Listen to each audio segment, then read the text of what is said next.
everyone! Welcome to the channel dedicated to sharing the profound insights and wisdom of Andromedan contactee Alex Collier. If you're new here, you're in for a journey that expands your mind and consciousness, bringing you closer to understanding the messages from the fifth density Andromedan extraterrestrials. For those returning, we're grateful for your continued support. Before we dive into today's enlightening content, we have a small favor to ask. If you find value in the knowledge shared in this video, please consider hitting that like button, subscribing to our channel, and clicking the bell icon so you never miss an update. Your engagement helps us amplify Alex Collier's message, allowing us to reach a larger audience with these vital messages. We'd also love to hear from you, so please engage with the comments below. Whether it's a question, your thoughts, or even just an emoji for the sake of engagement, every comment counts. We read every single comment, and your feedback is incredibly valuable to us.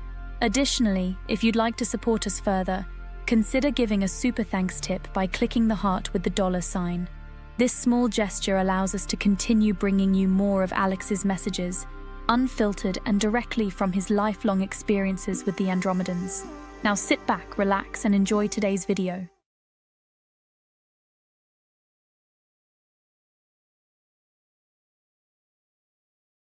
Our so-called races on Earth are very unique. For example, the spectrum of the Chinese, South Pacific cultures like Vietnam, Thailand, and so on. So are the Indians from India, and so are the Caucasian people? Do each one of these races come predominantly from a specific star system, or is it random but allow people incarnated on Earth to experience different cultures? Thank you. Well, you know that each culture comes from a genetic strain, and there is a list, and I'm sure someone has it on the chat, of the 22 races and where those races are from in comparison to their genetic DNA, AB negative, et cetera, of where those star systems came from. Because, you know, that's the coin. DNA is the coin of the realm. How each of those cultures developed and came to be on their own in different parts of the world probably has to do with, and probably goes back to either Lemuria and or Atlantis, where both of those civilizations were extraterrestrial in nature. They truly were. Yes, we were here, but we were absorbed into those civilizations until those civilizations ended and became part of history. You know, groups of people stayed together because it's what they knew, and they found themselves in survival. So therefore, they would have stuck together, and they would migrate to different places on the planet in order to ensure their survival. I think Elena Danan's The Cedars talks a great deal about this. Barbara Stone's book, Civilization, ET Civilization 101, I think it is, but Barbara Stone's book, which I've recommended, is really, really good as well. Dr. Sala's books are historical documents. They will be historical documents. Are just excellent about all this. You know, and I'm sure there are others that are writing books about this work. And you know, we're going to be taught our true history by them themselves that are working with the Alliance. So we're going to get the real deal. We're going to get the real skinny on our history. And virtually everything we've been taught, we can just get canned because it's all been bullshit. You know, the Pyramid of Cheops was built by Hebrew slaves. Rubbish. Absolute rubbish.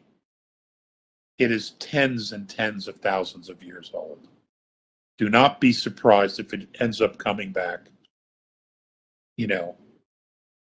70,000 years old.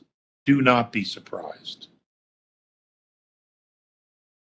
The Bosnian pyramids, do not be surprised if they actually come back older than that. Pyramids in Antarctica, pyramids, what's left of them in Africa, the pyramids in Alaska. There is so much they don't want to talk about. The history of North America and South America, and how they still push that Columbus discovered America. He didn't discover shit. He did not. There are copper mines in what is now known as the state of Indiana that has been active for 10,000 years. Well, who was doing that? Right? 10. There is 10 all over the Middle East that came from Central of South America. Okay, well, how did it get there? The Perry-Reese map, which is said to be one of the oldest, was put together by an admiral, Perry-Reese, and the notations on the back of his original map say that he was given several different maps to use. 2 of them came from Alexander the Great. Alexander the Great, who was given those maps by someone who worked at the Library of Alexandria, which clearly shows the entire coastlines of both sides of North America. BC.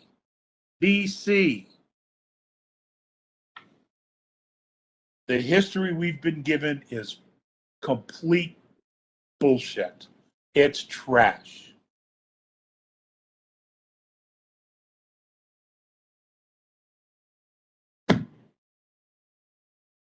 The Davenport calendar, found buried in Iowa, marks a celebration that took place there by Egyptians, Iberians, and another tribe. And it even gives the date because it gives the location of the stars that were in the sky. It was a festival of Osiris in Iowa. Okay, the Egyptian things that they have found in the Grand Canyon. The world knew the world.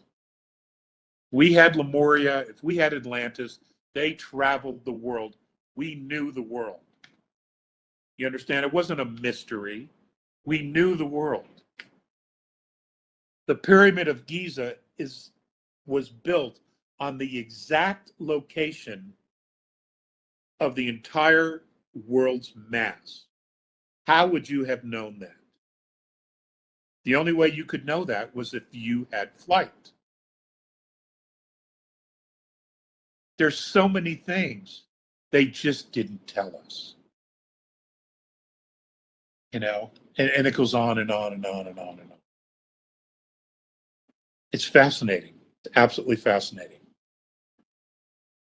Could you imagine how interesting school would be if they would tell this to actually teach this shit to our kids? About the arcs, what's at the bottom of the Atlantic Ocean, the Caribbean off the coast of Cuba, I mean, it's amazing. The civilization, the Mississippians, that civilization was which they're still working at the mouth of the Mississippi River. This was a civilization, a city that had a population of 1 million people. And all they want us to think is that the Native American culture was a bunch of savages, which is absolutely rubbish. Thank you so much for watching today's video. If you found it insightful, please like the video, and if you haven't already, please subscribe to our channel and click the bell icon so you don't miss out on future updates. If you have any questions relating to today's video, please also leave them below. We read all the comments and take on board what our viewers have to say about Alex Collier's work. Remember, your support helps Alex Collier's knowledge and the messages from the Andromedans reach more people. If you'd like to support the channel even more, you can give us a super thanks tip by clicking the heart icon with a $sign. It really helps our team bring you more content. Also, be sure to visit alexcollier.org to sign up for our regular email newsletter. It's the best way to stay updated with the latest news, exclusive content, and upcoming live webinars. For the latest insights from Alex Collier, check out alexcollier.live. And if you want to explore over 250 past webinars, head over to alexcollier.tv.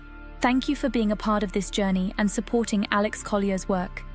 We couldn't do this without you, and we're genuinely grateful for your support. Until next time, stay curious and keep exploring the vast mysteries of our universe. If you would like to see the Andromedan contactee Alex Collier live via video stream, we hold a live online seminar every Friday at 2 p.m. Eastern Time. For more information on upcoming live webinars, please visit alexcollier.org.